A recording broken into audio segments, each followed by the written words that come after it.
retour sur le plateau de votre quotidien Week ANF. On rabâche tous les jours, midi, 18h, 23h, sur la chaîne numéro 23 de votre satellite, mais aussi sur la chaîne numéro 7 de la box SFR. À 9h, nous sommes en radio 96 101 103.2. À midi, nous sommes en live Facebook, Éclair FM TV, rien d'autre. Et à 13h, nous sommes déjà en replay sur le YouTube d'Éclair FM TV, rien d'autre, afin de vous parler bien sûr de tout ce qui se passe en Guadeloupe. Et lorsqu'il y a des expositions, lorsqu'il y a des artistes peintres qui arrivent en Guadeloupe, ils passent tous sur le plateau. J'ai l'honneur de recevoir une qui nous vient de Paris, qui vous prépare une exposition du feu de Dieu. Elle est avec moi sur le plateau, Laetitia Canoufet. Enchantée. Ça va? Bien, et vous? Ben ça va, on fait aller ici, on se dit dessus par contre. Faut parce que vous, c'est trop, tu sais, conventionnel, pas rationnel et compagnie. Tu es originaire d'où? De Guyane française. De Guyane, on salue la Guyane qui fait partie de la famille, bien sûr. Alors tu es artiste peintre, mais je crois que tu es basé en France, non? Ou tu es en Guyane? Un peu partout. C'est vrai? Alors j'ai fait mes études et à la fin de mes études en métropole, je suis venue ici. Et des études en art ou c'est totalement dans un autre métier? Un peu des deux. J'ai fait une licence en conservation, préservation du patrimoine. Donc l'idée, c'est plutôt de travailler sur des toiles, des musées ou pour des particuliers. Donc en fait, tu aimes l'art depuis très longtemps? Oui. Ça t'est venu comment? J'ai commencé en atelier pour enfants. Alors au début, c'était pas une passion du tout. J'ai commencé parce que ma mère m'a inscrite et puis après, de fil en aiguille. Ça allait tout seul? Ouais. Et tu t'es professionnalisé? Oui. Qui tu regardais, qui tu écoutais, est-ce que tu as fait des recherches sur YouTube en mode autodidacte? Qui justement conseillerais-tu pour un jeune qui veut devenir comme toi et peut-être emprunter la même filière que toi? J'ai pas d'exemple à suivre. On va dire que j'ai inventé ça au fur et à mesure, mais j'ai des artistes en tête, on va dire des influences d'artistes, Matisse ou de grands peintres comme ça. Et je me suis dit, c'est ce que je veux faire. Excellent. Donc c'est un petit peu comme dans les films, tu rénoves un petit peu les toiles, mais tu mets des gants, mais c'est combien d'années d'études tout ça? Parce que c'est super intéressant, on voit ça dans les films, on se dit on a envie de faire ça, on a loupé notre carrière, ben voilà Laetitia fait ça. Donc on va s'intéresser à ton métier, tant qu'à faire. C'est combien d'années d'études pour faire ça? 3 ans. 3 ans, il faut être, lorsqu'on est au lycée, collège, il faut être bon dans quoi? Par rapport à notre dossier pour avoir son accès. C'est vrai? Oui, j'ai passé un baccalauréat scientifique, donc il faut avoir un peu de tout, parce qu'on étudie autant la biologie, la physique chimie, on a des cours d'histoire de l'art, on a des cours de peinture, de dessin, donc c'est très large. C'est vrai parce qu'il ne faut pas mettre n'importe quoi sur les toiles. Exactement. Donc ça apprend, c'est les réactions chimiques, etc. Faire relever un petit peu les couleurs. Par exemple, si la toile est devenue un petit peu trop terne, comment vas-tu relever la couleur de la toile ou la rénover? Avec quoi? Généralement, si elle est terne, c'est parce qu'il y a de la poussière. Donc du coup, on va la nettoyer. Donc d'abord, on fait un petit nettoyage à sec avec un torchon pour enlever toutes les petites pellicules qui se sont posées. Puis après, on peut venir peut-être avec un petit coton-tige. C'est ce qu'on voit dans les films, c'est la partie la plus impressionnante. Benjamin Gates, vous avez vu Benjamin Gates? Excellent, c'est ça. Avec le petit coton-tige comme ça pendant des heures.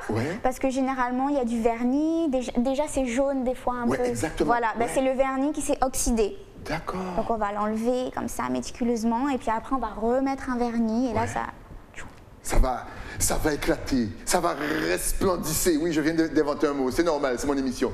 Mais tu as déjà travaillé sur des œuvres célèbres qu'on connaît un petit peu tous ou pas encore? Ah non, pas encore des œuvres, non. Mais d'anciennes œuvres, oui. De 1700 ou 1800 par exemple. Oui, pendant des chantiers d'école ou même pour apprendre à travailler dessus. Parce que vu que c'est de l'huile, ça a eu son temps, elles sont déchirées. Donc, exact. On peut réparer une toile déchirée? Exactement. Comment? Eh bien, ça se travaille par le revers. Donc ça veut dire qu'on va faire du fil à fil ou du pontage. On va mettre des fils à chaque extrémité comme ça. C'est un fil spécial là? Comment? C'est un fil spécial ou c'est n'importe quel fil? Non, c'est le fil de la toile. De la toile, d'accord. Exactement. Et c'est comme si c'était une cicatrice, donc on va faire des points de suture. Des points de suture. Exactement. J'adore. Mais ça aussi, ça te fait voyager. Tu peux arriver à New York, tu peux arriver partout. Oui. J'ai loupé ma vocation. De ouf, j'aurais trop aimé faire ça. C'est passionnant. Et c'est bien parce que mine de ton métier que tu kiffes, je vois ça, celui-là associé à ton autre métier, artiste peintre. Alors, quel est ton domaine de prédilection quand tu es artiste peintre? Hier, je recevais quelqu'un qui me disait justement, moi, c'est plus les portraits. Toi, c'est quel niveau? Tu fais tout ou tu as une spécialité? Oui, je fais de tout. Tu fais de tout? J'aime tout, mais surtout la nature. La nature et les couleurs. Mais si tu habites en France, tu arrives à t'évader, parce qu'il faut beaucoup d'imagination, je suppose. Oui. C'est fou. Oui, je m'inspire soit d'images de photos que j'ai déjà faites pendant les vacances, on fait tous des photos de nature, et ou sinon de ce que je vois sur Internet, et puis après je brode et j'invente un monde imaginaire. Est-ce qu'il faut beaucoup d'imagination? Voilà, lorsqu'on est artiste peintre, vous voyez ses œuvres en double écran, parce que c'est vrai que souvent on peut se dire qu'on voit un paysage, on le retranscrit, on voit un visage, on le retranscrit, mais est-ce que, mine de, il faut laisser quand même sa part à l'imagination? Oui, totalement. Spontanéité. Vraiment, je dirais spontanéité dans les peintures, vraiment se laisser aller, se laisser guider et aller jusqu'au bout du processus. Parce que des fois, on se dit à mi-chemin, ah, c'est pas beau ou c'est pas ce que j'aime. Il faut aller jusqu'au bout et après on jugera. Et ça t'est déjà arrivé d'arriver au bout d'une toile, te dire non, j'aime pas, je jette, alors que tu as passé genre une semaine à la peindre? Oui. Mais non, tu peux pas faire ça, donne-la à quelqu'un. Non, je suis pas c'est trop laid. Non, je le cache. Je sens que tu es perfectionniste, toi. Oui. Beaucoup. Oui. Oh là là, elle doit regarder son travail au moins 4000 fois. Non, ça c'est pas bon. Mais c'est beau, arrête, donne-le. Non, c'est pas bon. Là, par exemple, ce tableau qu'on voit, ça représente quoi pour toi? Alors, je n'aime pas dire ce que ça représente pour moi. C'est-à-dire que c'est à vous de juger ce que vous voyez. J'allais te dire ça. Est-ce que justement on a le droit de... C'est libre, totalement. Parce que moi, là, j'ai l'impression de voir l'espace, de voir le cosmos et l'univers. Alors là, tu me mets les tableaux, je peux rester 20 ans avec toi à débattre. Et là, je vois le cosmos. Vous avez vu Doctor Strange et, avec les Avengers? C'est ça que je vois. Je me rapproche ou c'est pas du tout ça? Écoute, toi, tu vois ce que tu veux, mais apparemment, tu vois mal. Pas du tout, vraiment. Est-ce que je me rapproche de ce que tu voulais? Oui, il y a une question d'espace. Il y a une question d'espace. Oui, il y a une question de mouvement, d'espace, de couleurs qui se répondent ou qui communiquent, qui font écho. Donc, on y voit ce qu'on veut. Des fois, l'exposition que j'ai faite l'année dernière, on voyait une oreille ou un visage. Il y en a qui voyaient une fleur. Ok. D'accord. Et comme vous savez déjà, parce que ce n'est pas la première artiste peintre qu'on reçoit, bien entendu, votre imagination téléspectateur a aussi sa place. Faites-vous plaisir, justement. Est-ce que tu as justement des horaires de peinture, d'inspiration? Beaucoup de peintres me disent qu'ils adorent travailler la nuit. Je ne sais pas pourquoi, apparemment c'est calme, les vibes sont bonnes. Est-ce que toi aussi, tu es dans ce cas-là? Oui, la même. C'est fou, hein? La nuit, franchement, même avec une lumière tamisée. Même si on ne voit pas bien ce qu'on fait, en vérité, je trouve ça encore plus beau. Une fois que j'allume la lumière, je suis en mode oh, wow. C'est moi qui ai fait ça? Ouais.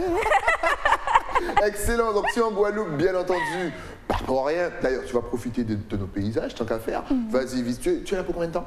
Là, je suis là jusqu'à la fin de la semaine. Jusqu'à la fin de cette semaine ou l'autre semaine? De cette semaine, ensuite, je vais au Canada. Et tu es venu spécialement pour le plateau? Sur le plateau, c'est génial. Vous voyez comment mes invités, ils se décarcassent. Je l'ai appelée hier et elle est venue aujourd'hui. C'est ça, réactivité, professionnalisme. Alors, dis-nous tout. Apparemment, tu as un vernissage qui arrive samedi 30. Et dis-nous comment ça va se passer, à quoi doit-on s'attendre. Donc, bien sûr, c'est déjà passé quand vous allez voir l'émission, mais sachez qu'elle était, bien entendu, en Guadeloupe et que ses œuvres sont disponibles. Alors, parle-nous un petit peu de tout ça. Alors, c'est une exposition que j'organise pour présenter. Et également, elles sont disponibles à la vente, les œuvres. Présenter mon travail que j'ai réalisé ces 6 derniers mois en arrivant en Guadeloupe. Donc ça fait depuis 6 mois que je suis ici. Je suis arrivée à la fin de mes études en septembre. Et depuis, je peins. Je fais plein de choses et ça retrace un petit peu tout le processus parce que sortir des études, se lancer dans la vie active, je ne connaissais pas du tout la Guadeloupe. Et donc, ça retrace un peu tout ce cheminement. Donc, il y a vraiment, c'est divers et varié. Il y a du corps, il y a de la couleur, de l'abstraction, il y a des peintures. Voilà, vous pouvez voir donc du coup le carton d'invitation parce que vous êtes les bienvenus pour le vernissage de ce samedi 30. Dès 19h. Malheureusement, l'émission ça sera déjà passée quand vous allez voir. Mais je tenais absolument à recevoir Laetitia. Mais l'exposition est là jusqu'au 22 mai.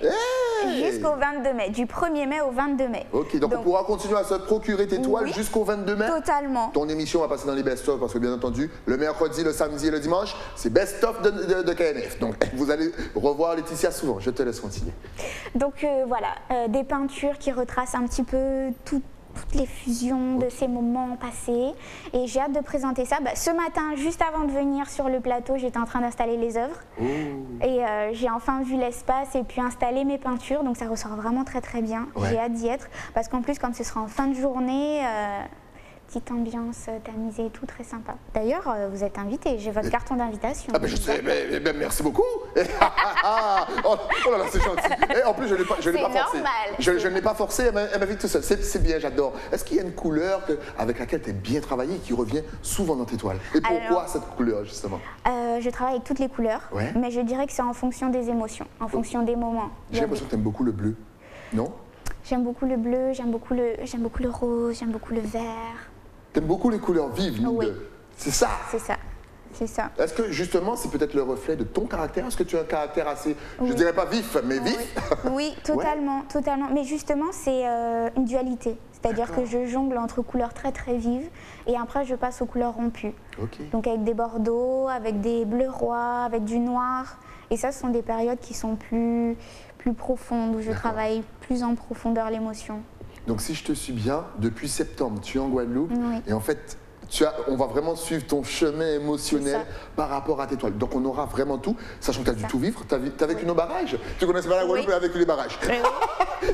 Bon, ben, on aurait pu mieux t'accueillir, mais en même temps, maintenant on peut dire que tu as vraiment bien connu la Guadeloupe. La vraie. Et est-ce que justement, il y aura peut-être des œuvres qui vont retracer cette période de barrage, sans forcément viser les barrages seulement, mais tout ce que les barrages ont engendré, la crise sociale, l'énervement des Guadeloupéens, etc. etc. C'est vrai. Non, j'ai pas de peinture qui accentue ce mouvement-là. Peut-être que dans certaines peintures, on pourra retrouver des moments torturés qui peuvent se refléter à ces moments-là, bien que ce ne soit pas le titre de l'œuvre ou autre. Mais on peut le ressentir parce qu'encore une fois, votre imagination a sa place dans les tableaux de Laetitia. Pour les œuvres torturées, je suppose que tu utilises des couleurs sombres, noires et grises ou pas du tout? Ah ben voilà, tu as répondu à ma question.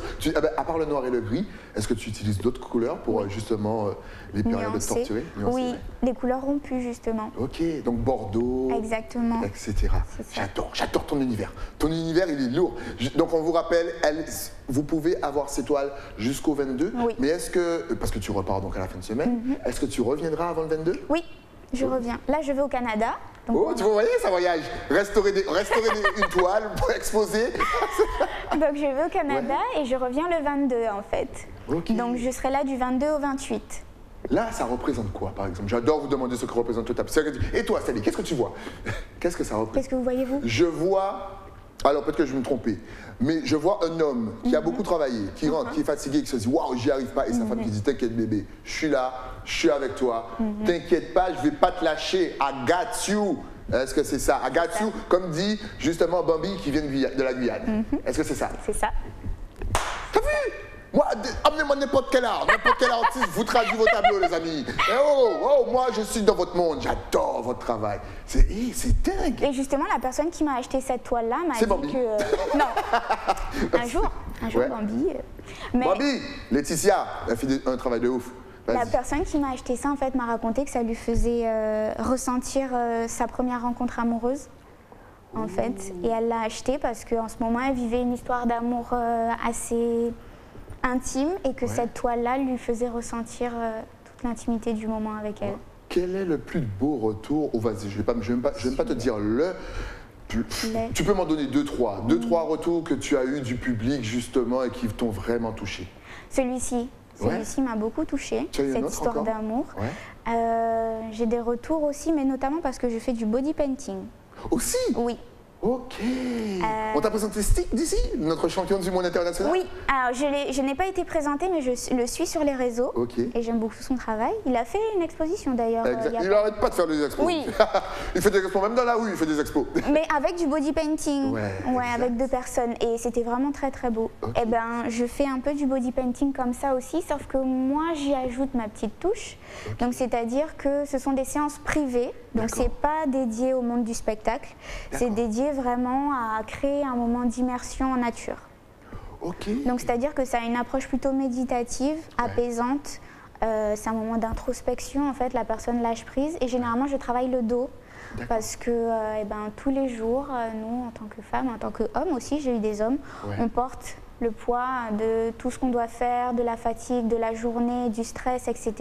Et relâcher toute cette zone en fait qui est extrêmement tendue, ça permet de se détendre et c'est ce que je propose à travers Mais body painting. Elle a totalement raison. En plus, ici, on a toujours mal au dos.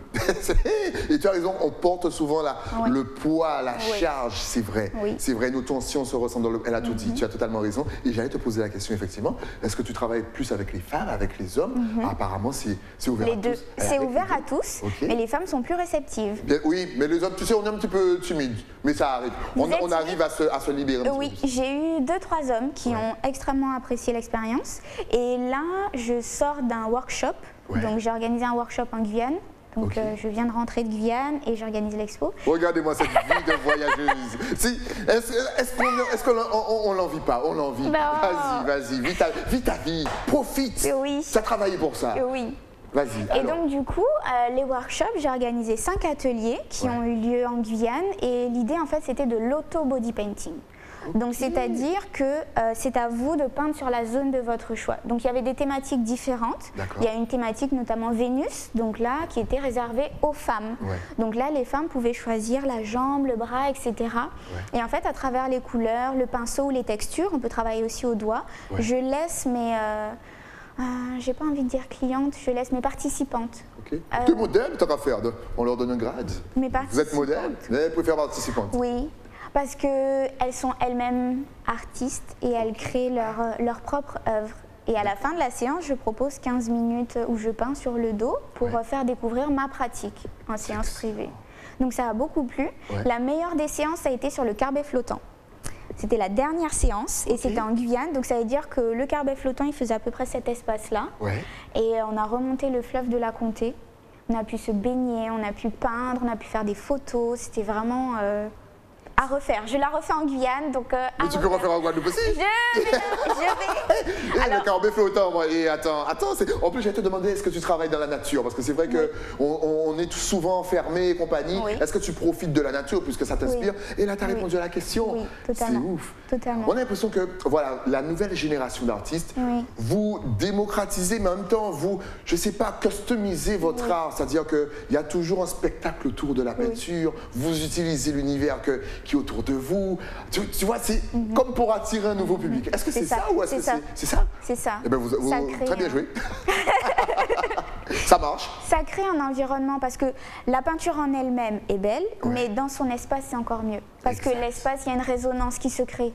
Il y a un échange qui se fait. Surtout, si je m'inspire de la nature, je trouve ça encore plus beau d'être en nature, de peindre. Je fais aussi des photos, donc des mises en scène, des scénographies. Et ça, on peut le retrouver sur ma page Instagram. Qu'on va donner à la fin de l'émission. Vous connaissez déjà le principe. Donc, suivez, likez et envoyez un petit message de force. Ça fait toujours plaisir. Oui. Et donc du coup, oui, créer une scénographie, etc. Il y a 2 ans, j'ai fait une exposition en Guyane et j'ai convié donc, un saxophoniste, il y avait également un poète et il y avait une scénographe qui, dans un espace comme ça, en fait, a créé tout un monde imaginaire. Et à l'intérieur, elle m'avait apporté une robe, elle crée aussi des coiffes. Donc du coup, j'ai pu évoluer dans l'espace, il y avait de la musique et en fait, j'ai créé et tissé tout un univers autour des toiles aussi. Et c'était incroyable. C'est génial, ça donne envie de venir parce qu'effectivement, ça dépoussière un petit peu le monde de l'art parce que souvent on a l'impression que c'est pour les anciens, que c'est pas pour nous. Et là, vous faites quelque chose d'extraordinaire pour faire, vous venez nous chercher. Et bien nous, on arrive. Et si tu cherches un modèle homme, Bruno est là pour toi, il adore le body painting. Et vous? Moi, je vais regarder et commenter, je suis animateur. Donc je vais commenter, je vais animer le show. Et t'as vu? J'ai bifurqué. Bien joué. En tout cas, on vous rappelle que le vernissage c'était samedi 30, mais que ces œuvres sont disponibles jusqu'au 22. Où ça? À Bouillante. À Bouillante, ça fait du bien dans la région bastiérienne. Parce que je sais pas si tu as remarqué, mais tout le monde va toujours sur Pointe-à-Pitre. Gauthier, c'est François, des Saint-Bastet. Voilà. Alors, on rappelle que elle était là depuis septembre, donc vous aurez toutes ces émotions. En plus, on parle avec elle depuis tout à l'heure et vous voyez qu'elle est passionnée. Donc, c'est tout un monde qu'elle va vous présenter. Ne venez pas les poches vides, quand même, parce que c'est un travail, c'est un boulot. On adore. Quels sont tes projets futurs, justement, sur le long terme? Pas sur le court terme, parce qu'on a déjà dit que tu vas au Canada, que tu restaures des toiles, que tu vas amener ça à gauche, à droite, devant, derrière. Donc, sur le long terme, quels sont tes projets et surtout, quels sont tes rêves? Eh bien, si je peux donner quand même un événement que je n'ai pas mentionné et qui sera en Guadeloupe. En plus? En plus. Vas-y. C'est le 28. Alors, je ne peux pas en dire plus parce que c'est le 28 mai. Excellent. Alors, je vous conseille de suivre. Je ne sais pas si vous connaissez la page de Mélanie J, sexothérapeute. C'est ma chroniqueuse? C'est la chroniqueuse de l'émission. Attends, les 500, t'as pas vu les 500? Pourquoi? Mélanie qu'on salue, vas-y. Elle sera là aussi, elle sera en toile. Je dis juste de suivre le petit PPQ qu'elle propose généralement parce qu'elle propose en amont aux personnes qui suivent sur le PPQ ces actualités. D'accord. Donc du coup, je ne peux pas en dire plus. Je vous propose d'aller sur le PPQ de Mélanie J ou dès le 5 mai sur ma page ou sur celle de Mélanie et vous aurez toute l'actualité qui nous concerne. Excellent. Vous savez ce qu'on va faire? On va dans les best-of du week-end, on va mettre à l'émission de Laetitia, suivi de l'émission, oui parce qu'on mélange les émissions, l'émission de Mélanie. Comme ça vous verrez un petit peu qui est Mélanie J. Vous allez c'est elle, mais on l'adore et compagnie. Et vous allez vous connecter. J'adore quand les invités se connectent, se mélangent, créent ensemble. C'est magnifique. Donc on vous rappelle, vous allez jusqu'au 22 mai, encore une fois, que représente cette toile? Et ne me dis pas, toi pour toi, qu'est-ce que représente? C'est un autoportrait. C'est vrai? Ouais, c'est un autoportrait, c'est un collage numérique et donc du coup qui sera disponible notamment à l'exposition et donc du coup c'est un print donc qui sera encadré et je me suis inspirée de plusieurs photos, de plusieurs images que j'ai également travaillé avec des filtres etc. Et ce qui m'intéresse c'est notamment la saturation des couleurs qui sont très puissantes et en vrai elles sont encore plus puissantes et c'est assez incroyable à voir. C'est le premier que je fais donc j'en suis assez fière. Et à chaque fois que je le vois, je me dis, je vais en faire d'autres. Vas-y. Moi aussi, je te dis, on va en faire d'autres. Les téléspectateurs te disent, allez, on veut voir d'autres. En tout cas, si vous voulez déjà voir celui-là, rendez-vous encore une fois à Bouillante jusqu'au 22 pour voir les œuvres de Laetitia. Et encore une fois, ne venez pas la poche vide. Dernière petite question, c'est vrai qu'on a l'impression, on a cette idée que lorsque vous êtes artiste peintre et que vous allez exposer, qu'en fait, vous donnez vos toiles et que quelqu'un va agencer ça, vous regardez juste pour dire non, ça va pas. Mais non, je t'ai vu accrocher ta toile. C'est toi qui accroches toutes tes toiles, qui vérifie l'emplacement et compagnie. Jusqu'au bout, tu fais le taf. Tout, je fais tout. C'est moi qui ai fait les cartons d'invitation, c'est moi qui installe les toiles, c'est moi qui démarche pour exposer. C'est moi qui fais tout. C'était félicitations. Merci. En plus, elle a un taf à côté, encore une fois. Elle voyage partout. Donnez-lui la force. Voilà des gens à qui on veut donner la force. Mais pour te donner la force, il faut te suivre sur les réseaux. Est-ce que tu es connecté? Est-ce que tu as Facebook, Twitter, Instagram, un site internet, TikTok? Tu connais la chanson? Tu regardes juste là et ça va s'afficher. Vous pouvez me suivre là. Couleur, Instagram. Facebook, couleur également, ou sinon mon adresse mail si vous voulez prendre rendez-vous pour une séance ou si vous voulez des informations, je réalise également des commandes privées. Alors pour celles et ceux qui nous écoutent à la radio, et on vous remercie bien entendu pour tous vos retours, vous ne voyez pas comment ça s'écrit, c'est K-O-U. L'heure, L-E-U-R, et ça c'est pour Facebook et Instagram. Si vous n'avez pas compris ce que je viens de dire, rendez-vous à midi en télé sur Facebook ou dans le replay à 13h. Excellent en tout cas. Merci d'être venu sur le plateau. Franchement, j'ai adoré ton univers. Encore une fois, restez connectés, envoyez-lui un message et allez à Bouillante pour son expo. Si tu avais un tout dernier message à faire passer à la Guadeloupe, à la Martinique, à la Réunion, à la Guyane, qu'on salue, à Saint-Martin, à Saint-Barthélemy, bien entendu à la Dominique, bien entendu à Haïti, bien entendu à la Jamaïque, Barbados, I see you, Saint-Vincent et les îles Vierges, ta caméra est juste là. Vas-y. Alors déjà, je tiens à vous remercier, vous, de m'avoir accueilli aujourd'hui. Franchement, c'est un vrai plaisir. Premier passage à la télévision. Et il est réussi. Merci. Et eh bien, j'ai pas spécialement de message, mis à part que je vous souhaite une excellente journée, de bien regarder avec vos yeux quand vous regardez les couleurs, de vous laisser emporter par l'imagination et l'abstraction de ce que vous voyez, de prendre le temps pour vous et de continuer à rêver. Oh, c'est beau. Continuez à rêver. Imaginez si elle avait un message. Et là, elle n'a pas de message, elle vous sort ça. Continuez à rêver. Je vais te voler ça. Tu sais, à chaque fois que je vais terminer une émission, continuez à rêver. C'est beau. Sachez que c'est Laetitia Trottin qui m'a donné cette phrase. Merci à toi. Merci. Longue vie à ton art. Et dès que tu repasses en Guadeloupe, tu repasses. Si tu veux repasser avant le 28 avec Mélanie, vous repassez à deux. Génial. Vous allez nous expliquer le concept et on va kiffer ensemble. Merci à vous deux. Continuez le travail. Rendez-vous à Bouillante. Nous, on se retrouve quand? Demain? Avec qui? Avec de nouveaux invités? Ou toujours sur la chaîne numéro 23? Le temps, bien sûr, pour moi de remercier mon partenaire, celui qui m'habille. J'ai bien sûr nommé l'écrin. Vous descendez à Bastère, vous demandez Nathalie. On se retrouve demain. Moi, je reste là, je bouge pas et je vous attends. À demain.